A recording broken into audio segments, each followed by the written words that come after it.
Hey, it's Dan, and in this video we'll replace the shift lever on this Honda CRF100F. I went with the Pit Pro Racing brand off of Amazon, and this is the folding version. So the idea is that if the bike falls over, instead of breaking or bending, it'll fold up and then snap back up when you pick it up. Now this guy feels like it's pretty well made. The spring is nice and tight, there's not a whole lot of play in there, but it does feel a little bit lightweight. So we'll see how well it holds up over time.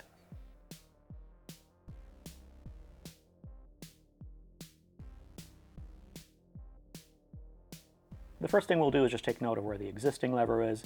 Here I see it's just about even with the bottom of this case cover. Next up, I'll use a 10mm socket and a 10mm box wrench to loosen up this bolt.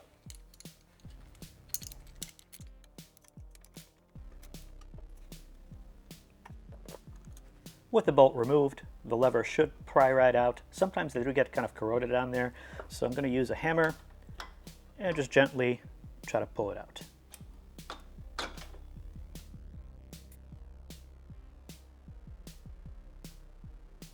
Next thing I'll do is just clear out the shaft.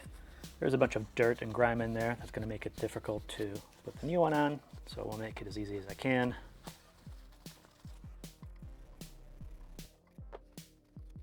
So I noticed that with this bolt here, it actually interferes with some of the teeth, so hopefully that's not going to be a problem when I actually install it, but removing it makes it easier to put it on. So now I just want to align it to about where I want it to be. So remember last time it was right around here. This would be too high.